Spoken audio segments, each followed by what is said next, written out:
this room in 5 minutes, guys. Ugh. What does he want this time?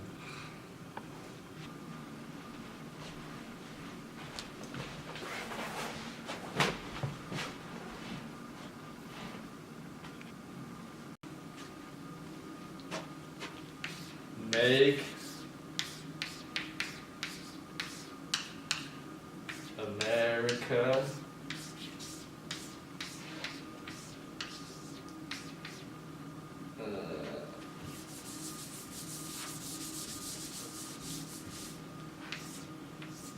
Make America great again.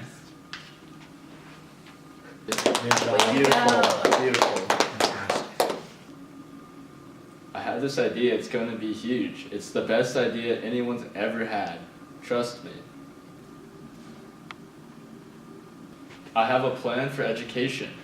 It's the best plan. We're going to offer vouchers. With vouchers, everyone can go to school for free. America will love it. Actually, that's not exactly true. What is it? The vouchers. That's not what vouchers are for. Well, so then, what is a voucher? Vouchers are a form of scholarships that allow students to choose. No, too many big words. Explain it to me like I'm 5. Imagine it's summer and you're at a lemonade stand. Then your parents tell you that they'll give you some money to go to another lemonade stand, because the one you're at isn't that good. So then, next summer, I'll be 6. yes, and you'll go to the other lemonade stand. And then you'll have a better lemonade because of it. So, win-win. Yeah, win-win. No, not win-win. Vouchers assume schools operate under basic economic theory of perfect competition. In perfect competition, the premise that firms produce homogeneous goods and services and thus force competition to improve their respective markets is very true, as the units of measurement they are producing are easily measurable. For schools, however, the premise of perfect competition relating to schools is not true, simply because schools are not homogeneous products that are readily measurable. What? Even though schools may have standardized curriculums, the students entering them come from various ethnic and socioeconomic backgrounds that disallow for the market to be homogeneous. Thus, the premise of the education market driving competition among schools is not the same as other goods such as cereal or anything else, and subsequently operating under this premise, which voucher programs do, some public schools and even private schools will inevitably lose funding and resources, leading to negative learning environments and giving kids at these schools terrible experiences and lower quality education, and you're going to impact their education in a negative way. No, trust me. This is the best idea. Kids would get to go to private schools. Not exactly. Kids in lower neighborhoods are most likely attending the lower quality public schools because that is their only viable option, financially and logistically. Even with voucher programs providing funds needed for attending better quality private schools, the action of simply relocating to another school is not realistic.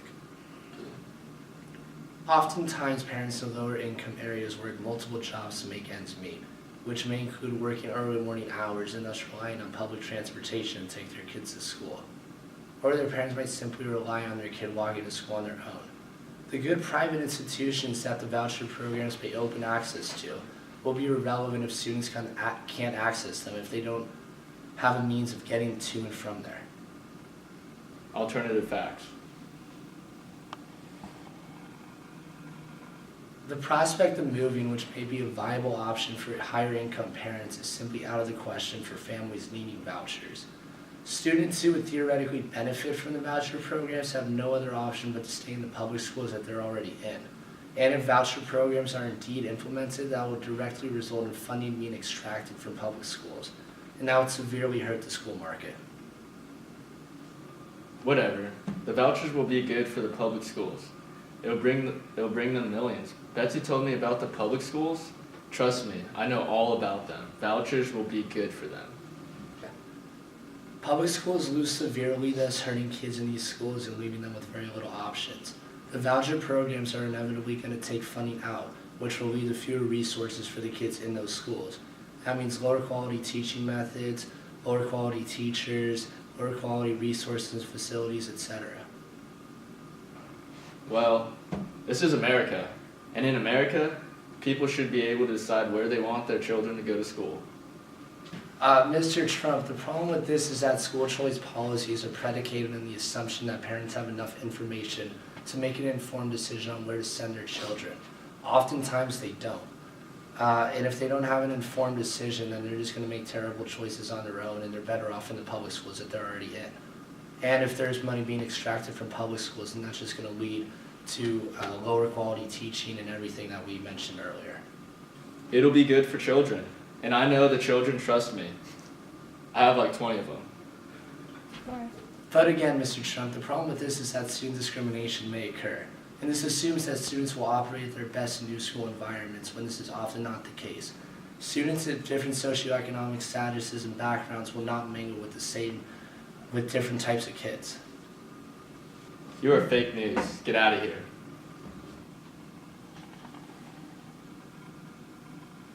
Mr. Trump, before you hold a press conference, you need to be briefed on it a little bit more.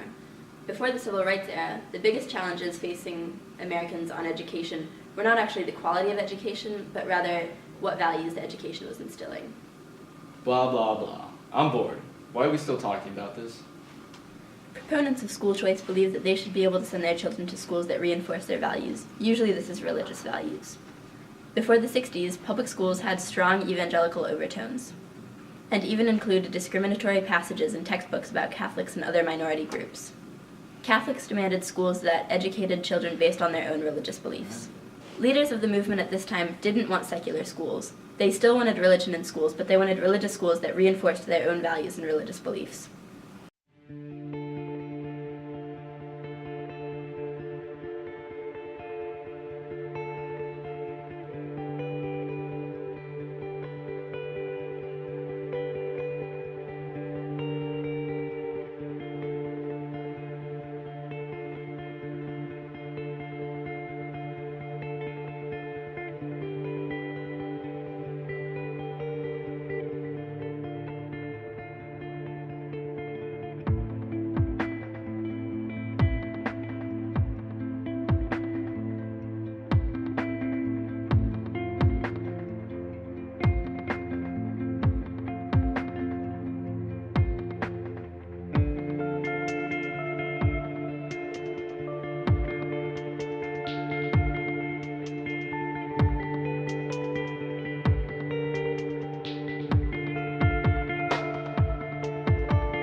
During the time of Clinton's presidency, Nasty woman. voucher proponents launched a vigorous public opinion campaign. They attacked Clinton for sending his daughter to fancy private school while not supporting vouchers. They bused children to cases involving school choice that they brought to court to sway judges. They got interviews and favorable news stories with major news outlets. They had an advertising campaign with the headline, "School choice is widespread, unless you're poor." Enough. I can't listen to this anymore. Someone else talk. There are 14 states and the District of Columbia that provide school vouchers to certain students within the state. The idea of school vouchers is pretty simple, but when in practice, all 14 states have different forms of school vouchers. An essential question that differentiates the various states is which students qualify for the school vouchers. So then how do states decide who's eligible for the voucher programs? There are two overarching requirements we see when it comes to states deciding who to grant school vouchers to. One, students with household incomes that's less than some X% of a given figure. For example, in North Carolina, one of the requirements is students with household incomes not exceeding 133% of the free and reduced price lunch guideline. And two, students with the individual education plan, a document that is developed for each public school child who needs special education. For example, Arkansas, Florida, and 3 other states only give vouchers to students with special needs. They don't care about the economic status of the students. Likewise, there are states that only factor in the family's economic security, and there's also states that are a combination of the two. Mr. Trump, did you already tweet our plan for the voucher program? Yes. When Kellyanne was going on and on about the history of math or whatever. All your tweet says is, voucher's good, everyone gets a voucher. And you misspelled A. Sounds like a solid plan to me. If we're moving forward with this, our plan should be to repurpose $20 billion to go to state grants, which can then be passed on as vouchers to the 11 million children who live in poverty. Perfect. Let me start tweeting. There's the possibility of repurposed money coming from Title IX, which is a program that sends extra money to students who are at-risk schools. Also, states would collectively have to pitch in about $110 billion. Already tweeted. Vouchers aren't really popular, even among conservative voters. They make sense in big schools, but smaller schools in more rural areas can't afford to lose students.